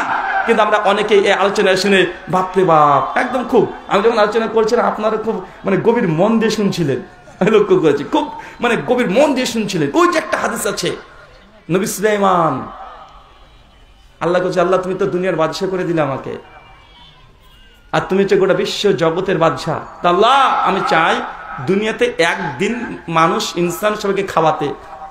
এই হাদিস শুনেছেন না? কে কে শুনেছেন একটু হাত তোলেন তো। মাশাআল্লাহ, হাত নামান। তারপর নবী সুলাইমান তখন বলছেন যে আল্লাহ 1 বছরের জন্য দাও। আল্লাহ বলছেন না, পারবে না, পারবে না, আমার সৃষ্টি জগৎ অনেক বড়। যে আল্লাহ 1 মাস দাও, তাহলে যে তবুও পারবে না। 1 সপ্তাহের জন্য দাও, তবুও পারবে না। 1 দিন দাও, তাও পারবে না। 1 বেলার জন্য দাও, এবার দিয়েছে। অনেক ঘটনা আপনারা সকলেই জানেন, কিন্তু ঘটনা মেড ইন চায়না, হাদিসই না এগুলো, এগুলো হাদিসই না, এটা নবীদের নামে তৈরি করা হয়েছে। আল্লাহি আপনাকে বলে গেলাম, আপনি আমার মৃত্যু পর্যন্ত সময় থাকলো এটা হাদিস তো দূরের কথা, কোন গ্রন্থে আছে আপনি খুঁজতে থাকেন, আপনি পাবেন না ইনশাআল্লাহ। আল্লাহ সুবহানাহু ওয়া তাআলা আমাদের বুঝার তৌফিক দান, সকলে বলি আমিন। ভাই, আমি কাউকে ছোট করতে চাই না, এই জন্য কারণ নামও নিই না, জাস্ট আমি ঘটনাগুলো বললাম, যেহেতু এই ঘটনাগুলো এমন নাস সাধারণ জনসাধারণের মধ্যে হাদিস হিসেবে আছে, কিন্তু এইগুলো আমাদের দায়িত্ব যে মানুষের কাছে সত্য কথাগুলো বলে দেওয়া, যদিও সত্য তিতা হয় তারপরেও আপনাকে সত্য গ্রহণ করতে হবে কি হবে না। নিসা 135 নম্বর আয়াতে আল্লাহ জানিয়ে দিয়েছেন, সত্য বলো যদি তোমার নিজের বিরুদ্ধে হয়, নিজের বাপের বিরুদ্ধে হয়, মায়ের বিরুদ্ধে হয়, ভাইয়ের বিরুদ্ধে হয়, তবে আপনাকে সত্য কথা বলতে হবে। সত্য শোনার হিম্মত তো লাগে, লাগে কি লাগে না?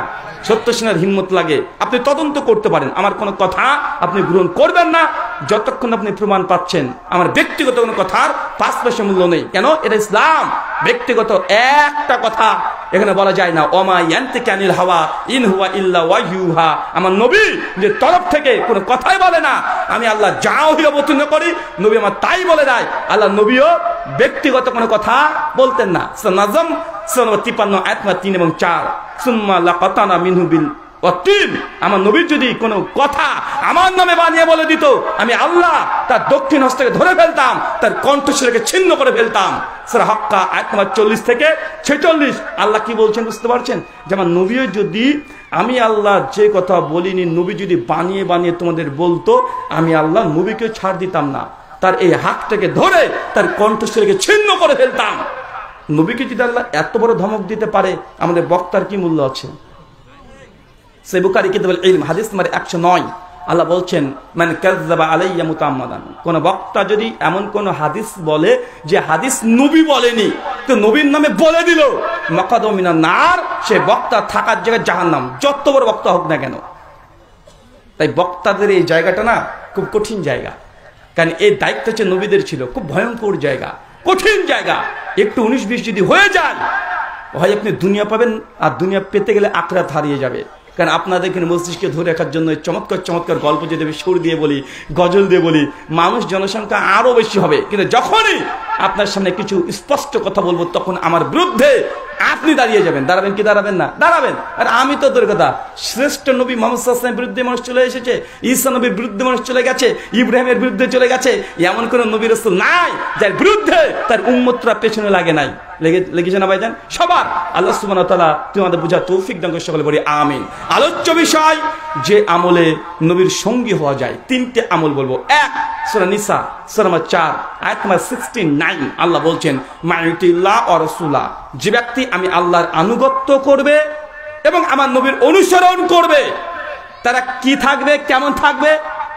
আল্লাহ বলছেন, ওয়ান নাবিয়িন, তারা যখন জান্নাতে যাবে শেষে তারা নবীদের সঙ্গী হবে। ওয়া সিদ্দিকিন, এবং যারা সিদ্দিক, সবচেয়ে বড় সিদ্দিক কে এই উম্মতের মধ্যে? সিদ্দিকে আকবর আবু বকর রাদিয়াল্লাহু আনহু তার সঙ্গী হবে।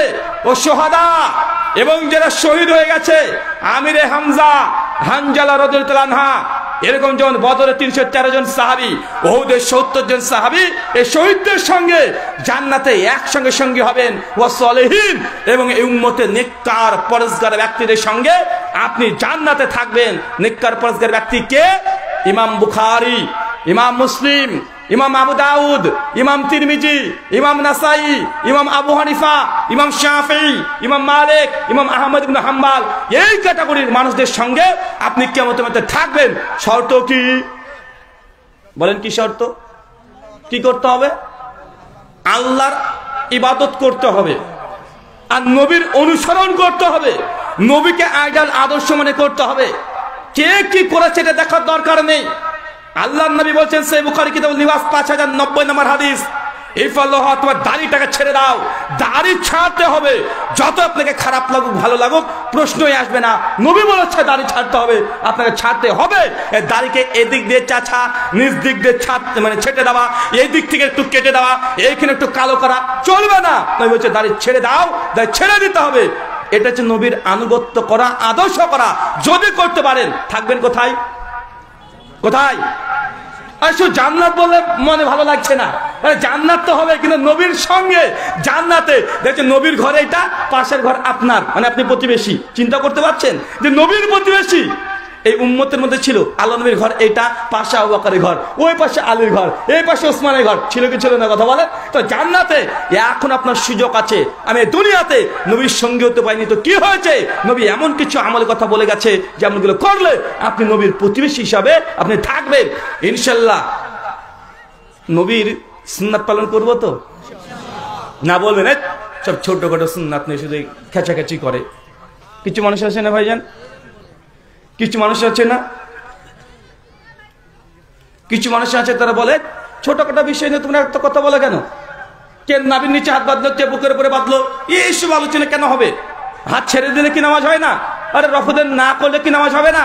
আর জোরেই কেন আমিন, জোরে কেন আমিন বলতে হবে? এই ভাই 8 টাকা তারাবে না 20 টাকা কেন এই নিয়ে ঝামেলা হবে? ভাই সমাজে আছে না নাই? আছে।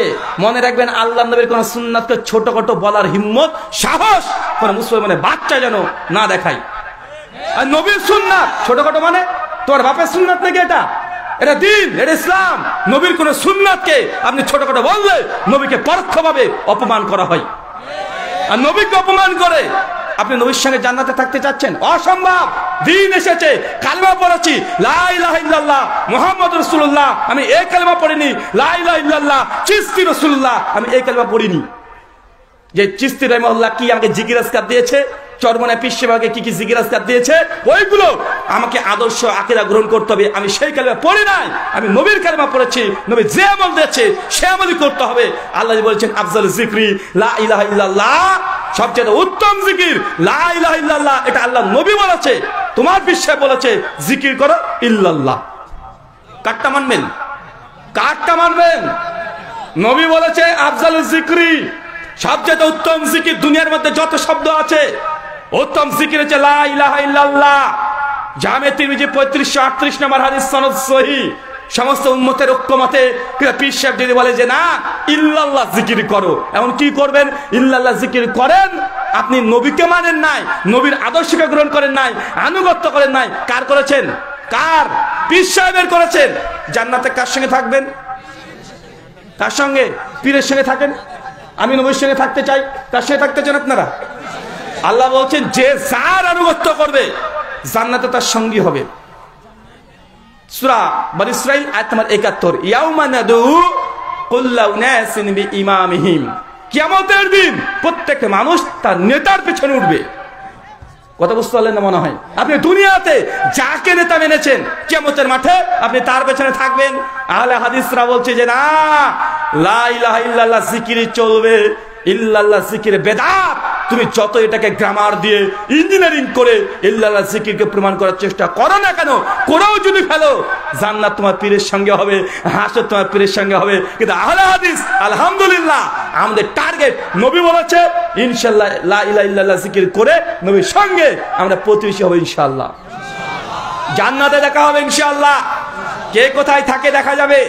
দুনিয়ার ঝামেলাকে বাদ দিয়ে দিলাম, তুমি যার আনুগত্য করবে তুমি তার সঙ্গে থাকবে, এ কথা তুমি জেনে রাখো। তুমি কাকে ভালোবাসছো? জি, অনেক ছেলে আছে চুল কাটছে এই দিক দিয়ে, কেন? ওর এইদিকে মেসি আছে, হ্যাঁ আছে না নাই? চুল কাটছে গাজনি কাট। চাচা গাজনি বুঝেন? আপনি বুঝবেন না, মানে কত মাথাটা টাকলু মাঝখান থেকে ফেলে দিয়েছে। আর কিছু কিছু চুল কাটার স্টাইল দেখেন পেছনে কিছু নেই, সামনে ঝুটি আছে একটু, চুলকে লাল করছে, নীল করছে, কালার করছে। কেন? ওর আইডল আদর্শ কোন নায়ক নায়িকা খেলোয়াড় এরা করেছে, তাকে দেখে আনুগত্য করছে। বেটা করছে ভালো কথা, মরো কার পেছনে উঠবা? মেসির পেছনে। মেসি দেখেছে জাহান্নামে, মানে ও তখন খ্রিস্টান। ও কি খ্রিস্টান? তো ও কোথায় যাবে? ও কোথায় যাবে? গয়রিল মাগজুবি আলাইহিম ওয়াসসালিন। প্রতিদিন নামাজে পড়ছো যে আল্লাহ তুমি ইহুদি খ্রিস্টান পথভ্রষ্ট গোমরা তাদের রাস্তা আমাদেরকে দেখায়ও না, অথচ তার রাস্তায় চলছেন। ও যেভাবে চুল কাটে আপনি সেভাবে চুল কেটেছেন। আছে না নাই? কথা বলেন। আছে। আল্লাহ নবীর আদর্শকে কত সুন্নাতকে ছোটখাটো বলা চলবে না। চলেন কয়েকটা হাদিস দেখাই। শুনেন আবু দাউদ হাদিস নম্বর 755, আব্দুল্লাহ ইবনে মাসউদ রাদিয়াল্লাহু তাআলা আনহু, বিখ্যাত সাহাবী, 32 হিজরিতে জঙ্গে জামালের যুদ্ধের পর তিনি শহীদ হয়েছেন। আল্লাহ নবীর সঙ্গে একদিন নামাজে দাঁড়িয়েছেন, নবী নামাজ পড়ছে, আল্লাহু আকবার, নামাজ শুরু করে দিয়েছে। ইবনে মাসউদ আল্লাহ নবীর পাশে এসে দাঁড়িয়েছে, ডান পাশে এসে দাঁড়িয়েছে, দাঁড়িয়ে উনি করছেন আল্লাহু আকবার। বুঝতে পারলেন না মনে হয়? বুঝতে পারছেন কি হয়েছে? কি বলেন তো? ডান হাতে পরে বাম হাতে রেখেছে, কোন হাতে পরে কোন হাত? ডান হাতে পরে বাম হাত। আমরা কোন হাতে পরে কোন হাত রাখি? বাম হাতে পরে ডান হাত। ইবনে মাসউদ কি করেছে? একটু উল্টে দিয়েছে, মানে উনি ডান হাতে পরে বাম হাত রেখেছে।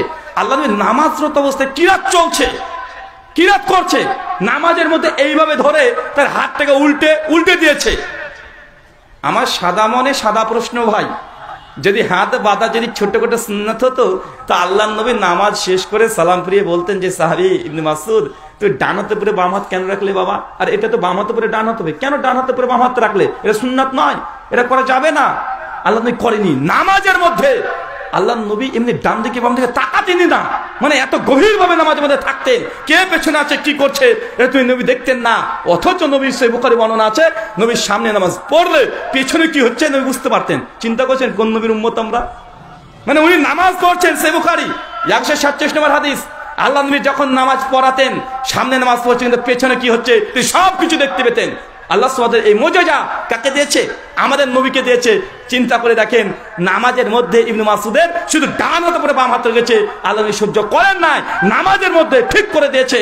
আপনি কি মনে করছেন আল্লাহ নবী যদি বুকে হাত বাঁধে আপনি মাযহাবের দোহাই দিয়ে নাভির নিচে কেন বাঁধবেন? কেন বাঁধবেন? সুনানে আবু দাউদ 759 নম্বর হাদিস, সহিহ খুজাইমা 479 নম্বর হাদিস, মুসনাদ আহমদ 16103 নম্বর হাদিস। ওয়াইল বিন হুজর রাদিয়াল্লাহু তাআলা আনহু হাদিস রিওয়ায়াত করছে, তিনি বলছেন আমি নবীর পেছনে যখন নামাজ পড়াচ্ছি নবীকে দেখেছি বাম হাতে পরে ডান হাত রেখে আলা সাদরিহি তিনি বুকের উপরে বেঁধেছেন। এটাই নবীর সুন্নাত। কেন আপনি মাযহাবের দোহাই দিয়ে গোড়ামি করে নাভির নিচে হাত বাঁধবেন? আপনাকে একটু আকীদা বুঝাই, নবীর আনুগত্য আদর্শ কিভাবে গ্রহণ করতে হয়। দেখেন ভাই, কষ্ট পায়েন না, এটা দ্বীনি আলোচনা, নিজের আত্মসমালোচনা না করলেও হবে না। এই দুনিয়াতে আমরা এসেছি নেতা মন্ত্রী হওয়ার জন্য নয়, দুনিয়াতে এসেছি পরীক্ষা দিয়ে জান্নাতে একটা ঘর দখল করার জন্য, তাই কিনা কথা বলেন? কে কি করছে আমার দেখা দরকার নেই, আমার দরকার জান্নাতে যেন আল্লাহ সুবহানাহু ওয়া তাআলা যে ঘর নির্মাণ করেছে এই ঘরে নবীর প্রতিবেশী হতে পারি, এটাই আমাদের টার্গেট, আমাদের অন্য কোনো টার্গেট নাই। চলেন এই হাদিস আপনাকে একটা বলি, একজন হানাফি ভাইকে জিজ্ঞাসা করবেন, ঠিক আছে ভাই আপনার নাভির নিচে হাত কেন বাঁধছেন? উনি বলবেন এটা আমাদের মাযহাবে আছে। বলে কি বলে না? আমাদের হানাফি মাযহাবে এটা আছে তো আমরা বাঁধি। একটু যদি আলেম কোয়ালিটির হয় ও তখন বলবে যে দেখেন এটা ইমাম আবু হানিফার মাযহাব, আমাদের আবু হানিফা রাহিমাহুল্লাহ ইজতিহাদ করে তিনি এই মাসআলা দিয়েছেন নাভির নিচে হাত বাঁধতে হবে। বেশ ভালো কথা, কোনো দ্বিমত নেই আমার। হ্যাঁ তিনি সত্যি বলেছেন।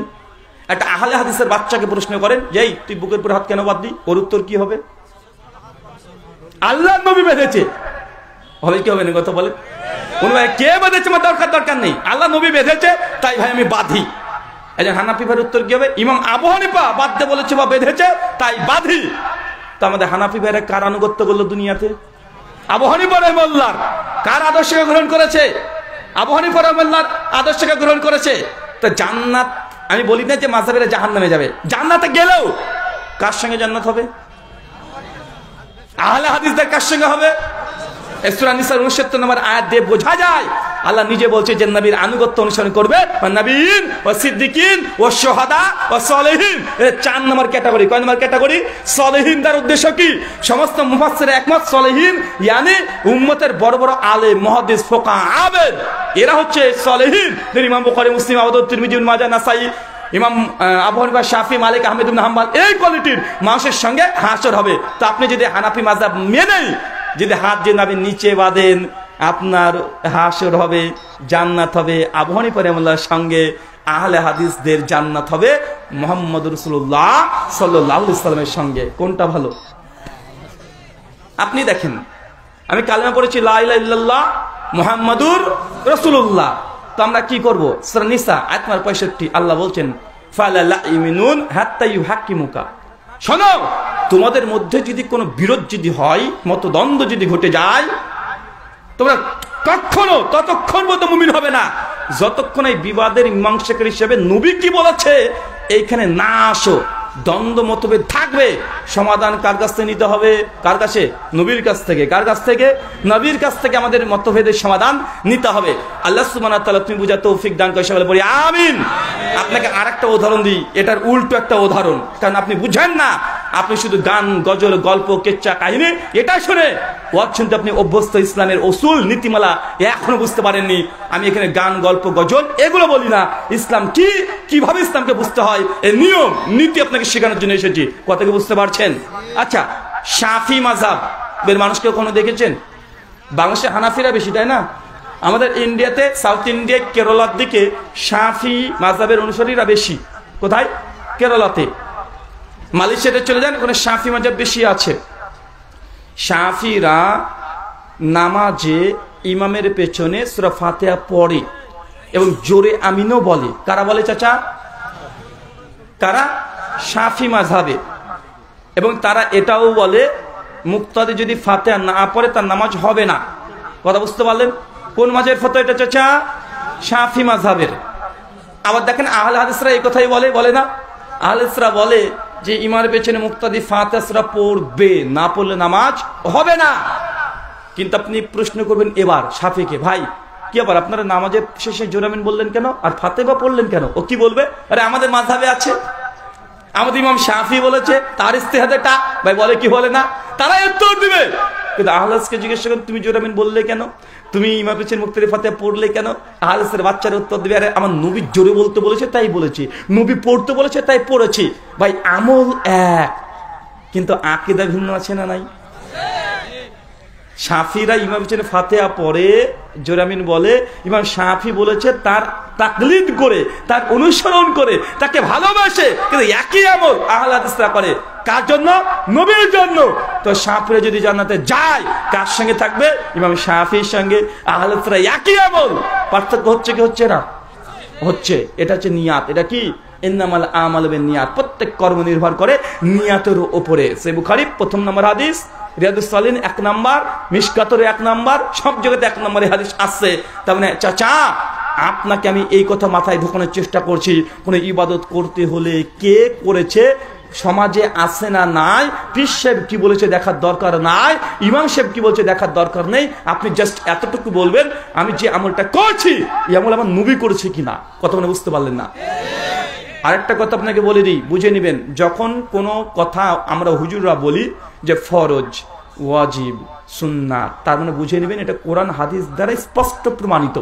যখন বলবো সুন্নাত, কোন হুজুর যদি বলে এটা সুন্নাত, তার মানে বুঝে নেবেন এটা ডিরেক্ট নবী করেছে, নবীর আমল। যখন কোন হুজুর বলবে এটা মুবাহ, এটা মুস্তাহাব, এটা জায়েজ, এই শব্দগুলো বললে বুঝে নেবেন এটা কোরআন হাদিসের ডাইরেক্ট প্রমাণিত নেই, নবীও করে নাই, এটা হুজুরদের ইঞ্জিনিয়ারিং করে এই মালটাকে বের করেছে। বুঝতে পারলেন না মনে হয়? আমি জাস্ট আপনাকে বলি আমি ওসুল শিখিয়ে দিব। যখন আমরা বলি যে কি এটা ফরজ, মানে জানবেন এটা কোরআন হাদিসে একদম অকাট্য প্রমাণিত। বা ওয়াজিব, ওয়াজিব মানে ফরজ মানে 100 থেকে 100, ওয়াজিব মানে কি 100 মধ্যে 95। বুঝতে পারলেন? আর যখন বলছে সুন্নাত তার মানে নবী করেছে, এটা নবীর আমল। আর যখন বলছে এটা মুবাহ, এটা মুস্তাহাব, এটা জায়েজ, তার মানে কোরআন হাদিস দ্বারা ডাইরেক্ট প্রমাণিত নয়। হুজুরা কি করেছে? মাতব্বরি করে, মুন্ডলি করে, ইঞ্জিনিয়ারিং করে, এদিককার তার ওইদিকে দিয়ে, এদিককার তার এদিক দিয়ে, ও এখন এটাকে তৈরি করে বলছে মুস্তাহাব। কথা কি বুঝতে পারলেন আপনি? তো আপনি আমল করবেন কার? জিজ্ঞাসা করবেন যে ভাই এটাকে সুন্নাত, যদি সুন্নাত হয় আপনি নির্দ্বিধায় সে আমল করেন। মুস্তাহাব যখন বলবেন বুঝে নেবেন এটা হুজুরের কোম্পানিতে ফ্যাক্টরিতে তৈরি করা একটা ইবাদত। কথা কি বুঝতে পারলেন? সিংহভাগ সময় এরকমই হয়। হ্যাঁ, কিছু কিছু জায়গা আছে মুস্তাহাব আমল কিন্তু নবী করেছে। যেমন মসজিদে ঢোকার সময় 2 রাকাত নামাজ পড়া, মাগরিবের আগে আযান ইকামতের পরে 2 রাকাত নামাজ পড়া, যে সাল্লু রাকাতাইন 2 রাকাত নামাজ পড়ো, এটা নবী পড়েছে। তবে আল্লাহ নবী বলেছেন যার মন চায় সে পড়ো। কথা বুঝতে পারলেন? তাহলে বোঝা গেল প্রত্যেক দিনই এই 2 রাকাত সুন্নাত পড়ার দরকার নেই। যদি সুবিধা হয় পড়বেন, নচেত পড়বেন না। কিন্তু না পড়ার এটা সমাজে তো আছে না নাই? মাগরিবের আযান হয়ে গেছে, দেখবেন এই সময়তে যদি আপনি নামাজে দাঁড়িয়ে যান 2 রাকাত নফল নামাজে, লোকে তাকিয়ে দেখবে কি রে, বলছে আল্লাহ নবী পড়তে বলেছে। সে বুখারী মুসলিমের হাদিস। কথা বুঝতে পারছেন? সে বুখারী মুসলিমের হাদিস। তার মানে আপনি এতটুকু বুঝলাম নবীর আদর্শ, নবীর আনুগত্য, অনুসরণ, এটা দিলেই নবীর সঙ্গে জান্নাতে থাকা যায়, নবীর সঙ্গে জান্নাতে থাকতে পারবেন। একটা হাদিস আপনাকে বলি, নবীর প্রতি সাহাবীদের ভালোবাসা কেমন ছিল। ভাই সবচেয়ে খারাপ মানুষকে সমাজে মদখোর মাতাল, তাই না? সে বুখারী খুলেন 6780 নম্বর হাদিস। মদিনাতে একজন সাহাবী ছিল যার নাম ছিল আব্দুল্লাহ। তাকে সমস্ত তার অনুসারীরা ডাকতো হিমার, মানে গাধা বলে। কি বলে ডাকতো? গাধা। আর এ ছিল ঘোর মাতাল। মাতাল বোঝেন তো আবার, মানে কঠিন মাতাল। আপনার কি মাতাল, মানে একসঙ্গে 2-4 বোতল মেরে দেয়, কিচ্ছু হয় না, এরকম মাতাল। তো ও একদিন ওই মাঝে মধ্যে মদ খায়, আর সাবিরকে ধরে বেঁধে নবীর কাছে নিয়ে আসে, বলে ইয়া রাসূলুল্লাহ, এখন এই দেখেন এই হিমার, এই গাধা, এই আব্দুল্লাহ আবার মদ খেয়েছে। আল্লাহ নবী তখন বলে যে তাকে বেত্রাঘাত করো। তাকে বেত্রাঘাত 40 বা 80 বেত্রাঘাত করে দেয়, দেওয়ার চলে যায়। আবার কয়েকদিন পরে এসে আবার তাকে ধরে নিয়ে আসে, বলে আল্লাহ নবী আবার খেয়েছে, এই মার খাওয়ার পর আবার মদ খেয়েছে। আবার আল্লাহ নবী থেকে শাস্তি দেয়, আবার চলে যায়। ও 1 মাস পর আবার সাবিরে ধরে নিয়ে আসে, মানে বারবার ওকে 7, 8, 10 বার পর্যন্ত ওকে আল্লাহ নবীর কাছে নিয়ে এসেছে, আর নবী তাকে বেত্রাঘাত মারার অনুমতি দিয়েছে। কথা বুঝতে পারছেন? যে শেষ বেলায় উমর বিন খাত্তাব, চিনতে পারছেন উমর বিন খাত্তাব মানে কি জিনিস? মানে উমর বিন খাত্তাব একদিন মসজিদে বসে আছে, নবীও বসে আছে, কিন্তু সাহাবী ওই ব্যক্তি মদখোর মাতালকে টেনে নিয়ে এসেছে, ইয়া রাসূলুল্লাহ আবার মদ খেয়েছে। উমর বিন খাত্তাব রেগে গেছে, বুঝছে একে মাঝে মধ্যে নিয়ে আসে, তওবা করাই, একে বেত্রাঘাত মারে চলে যায়। উমর বিন খাত্তাব, আল্লাহ নবী বসে আছে, আল্লাহ নবী বলছে যে ঠিক আছে তাকে বেত্রাঘাত করো। উমর বিন খাত্তাব চট করে দাঁড়িয়ে রেগে গেছে, আল্লাহ যেন ওর উপর লানত করে। তো লজ্জা লাগে না? তুই বারবার মদ খাস, তুই তওবা করিস, নবীর কাছে আসিস, লজ্জা লাগে না?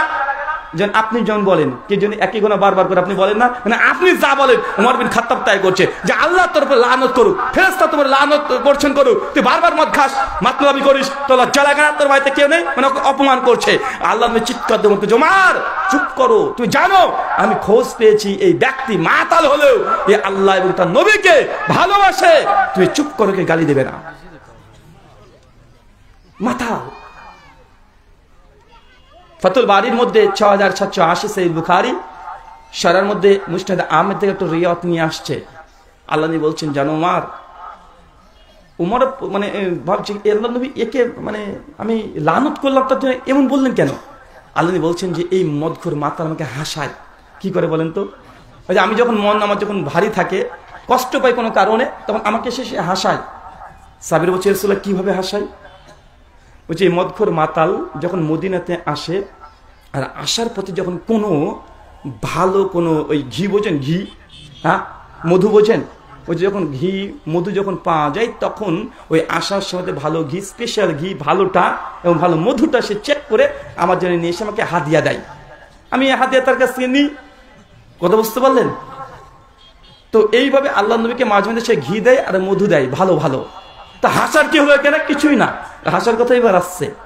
তো যখন সে মধু আর ঘি নিয়ে এসেছে, রাসূলুল্লাহ আপনার জন্য আমি এখনই এখানে ভালো ঘি নিয়ে এসছে, মধু নিয়ে এসছে, আপনি খান, হাদিয়া গ্রহণ করেন। রাসূলুল্লাহ গ্রহণ করেন। তো আল্লাহ নবী নিয়ে সেটা খেয়ে দেখে, আলহামদুলিল্লাহ টেস্ট, আল্লাহ নবী খুশি হয়।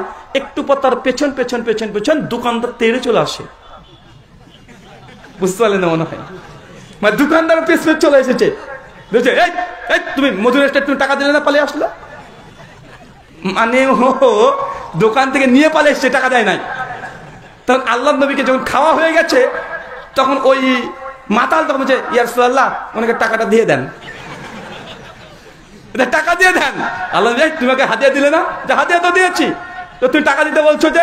আল্লাহ রাসূল কি করবো, আমার কাছে টাকা নাই, কিন্তু আমি যে আপনাকে ভালোবাসি, আমি চাই আমার রাসূল সব চাইতে ভালো মধু খাবে, ভালো ঘি খাবে, কিন্তু আমার সামর্থ্য নাই যে তার টাকা দেওয়ার।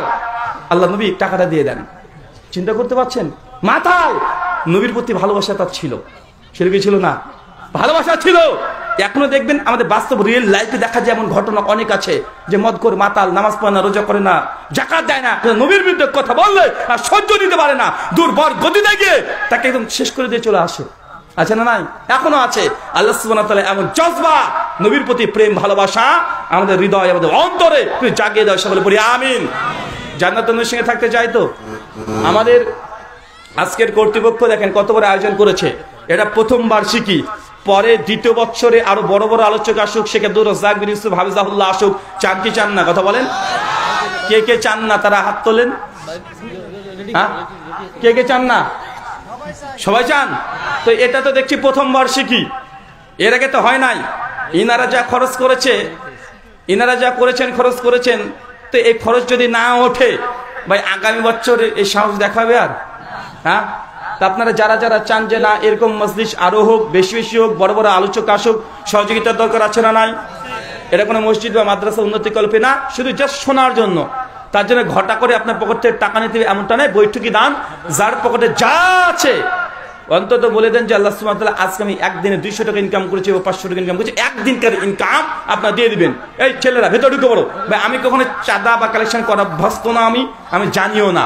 আর বক্তার কথা চমৎকার করে যে চাই, বাপরে বাপ, কেউ যদি 100 টাকা বক্তার হাতে দেয়, এই দানটাকে নিয়ে বলে 100 টাকা দান করিল নামে শরীফুল, আল্লাহ তুমি তাকে জান্নাত দিতে করিও না তো ভুল।